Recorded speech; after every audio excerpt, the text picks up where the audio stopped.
Dua SKPD di lingkungan pemerintah Kota Banjarmasin melakukan tes urin di Aula Badan Kepegawaian Daerah Banjarmasin, Jalan R.E. Martadinata, Banjarmasin Tengah, Baisukan, Rabu 8 Juni 2022. Tes urin yang bekerja sama dengan Badan Narkotika Nasional Banjarmasin ini berkaitan pula dengan adanya oknum aparatur sipil negara di lingkungan pemerintah kota yang diduga menggunakan obat terlarang.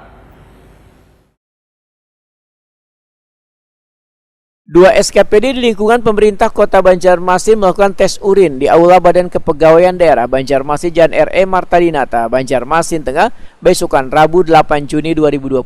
Tes urin yang bekerjasama dengan Badan Narkotika Nasional Banjarmasin ini sebagai upaya memastikan bahwa aparatur sipil negara di lingkungan pemerintah kota terbebas dari penyalahgunaan narkoba. Kepala Badan Kepegawaian Daerah Banjarmasin Totok Agus Daryanto Hetakuni Prima TV Kamarian Rabu 8 Juni 2022 memedahkan tes urin rutin dilaksanakan kepada 35 SKPD serta ribuan tenaga honorer yang berada di Satpol PP Waninas Perhubungan di lingkungan pemerintah kota Banjarmasin. Tes urin ini menurut Totok Agus Daryanto berkaitan pula dengan adanya oknum aparatur sipil negara di lingkungan pemerintah kota yang diduga menggunakan obat terlarang.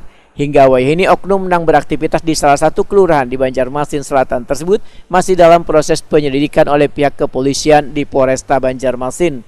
Totok Agus Daryanto menambahkan, dalam aturan kepegawaian, jika ada staf aparatur sipil negara yang ditemui menyalahgunakan narkoba, maka akan diberikan arahan terlebih dahulu dari pimpinan yang bersangkutan. Sedangkan bagi pejabat, maka akan ditindak sesuai dengan mekanisme yang berlaku di peraturan kepegawaian.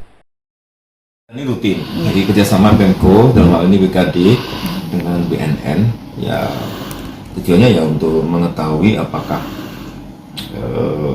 memastikan bahwa ASN Pemko di Banjarmasin tidak ada yang terlibat di narkoba. Gitu. Kalau toh ada, kan mesti perlu tindakan kan, apakah direhabilitasi atau bagaimana. Nah, gitu. Jadi ini sebenarnya rencananya akan dilaksanakan sampai bulan Oktober panjang nih. Itu totalnya adalah 2000, sasarannya 2000 pegawai.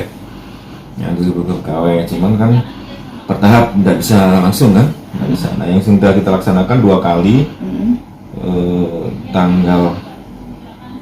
Tiga kali, tanggal 31 Mei, tanggal 7 Juni, sama tanggal 8 Juni. Nah, hari ini kan, dan ini kegiatan yang ketiga.